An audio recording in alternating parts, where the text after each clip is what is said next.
کہ اسلام سال میں ایک مرتبہ پورے مہینے بھر لوگوں کو بھوکا کیوں رکھتا ہے؟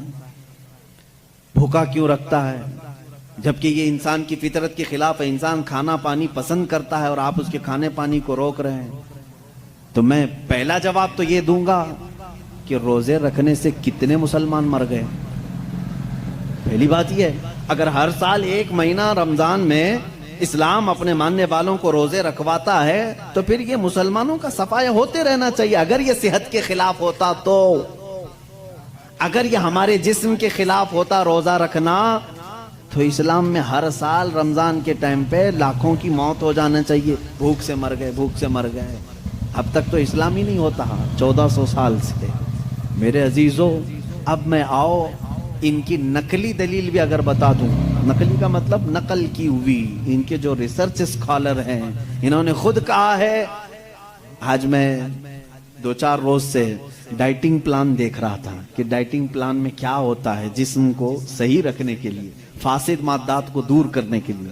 تو ایک بڑے ڈاکٹر کی ویب سائٹ میں پڑھ رہا تھا، اس ڈاکٹر نے 2 چیزیں کی ہیں، 2 چیزیں اس نے رکھی ہیں کہ اگر اپنے جسم کو 80 سال تک زندہ رکھنا اور صحت مند رکھنا چاہتے ہو تو 2 چیزوں کو اپنا لو کہ ہفتے میں 1 دن صبح سے لے کر شام تک اپنے جسم میں کچھ بھی نہ ڈالو۔ یہ ڈائٹنگ پلان میں ہے موجود، کچھ نہ ڈالو، صرف پانی پر رہو۔ اور ایک ڈاکٹر نے یہ لکھا ہے کہ گرینری، جتنی بھی گرین چیزیں ہیں، سبزیاں ہیں یا پھل ہیں، صرف صبح اور شام میں ہفتے میں 1 مرتبہ ایسا استعمال کرو، تمہاری صحت برقرار رہے گی۔ ٹائمز آف انڈیا ہندوستان کا بڑا چلنے والا اخبار ہے، اس کے پیج میں بھی موجود ایک ریسرچ شائع کی گئی تھی جس میں ایک ڈاکٹر کا یہ دعویٰ تھا، ہمارا ڈاکٹر نہیں، پھر اگر کوئی مسلمان ڈاکٹر اعلان کرتا تو پھر ایک طرفہ والی بات ہوتی۔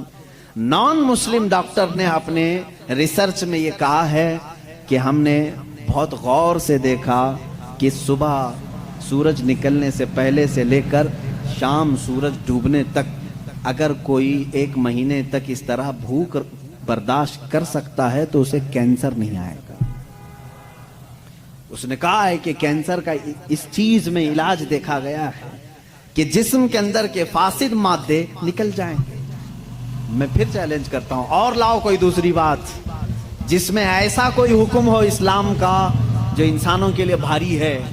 تم ڈھونڈ کر کے روزے لے کر کے آئے تھے، روزے لے کر کے آئے تھے، اور پھر اگر یہ کہتے ہیں تو ان میں سے جو ادھر ادھر کے لاتے ہیں چھوٹی چھوٹی سی چیزیں ہیں، ایک بڑا طبقہ ہے جو اسلام کی کمیاں ڈھونڈنے کے لیے اپنی پوری زندگی خرچہ کر رہا ہے ہمارے پاس وہ ساری چیزیں ہیں۔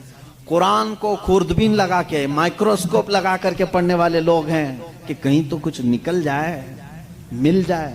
ارے میاں، یہ کام تو عرب والے بھی کر چکے اس وقت، ان کو نہیں ملا، تم جاہلوں کو کیا ملے؟ وہ عرب تھے، عربی دان تھے، وہ نہیں لا سکے اس زمانے میں۔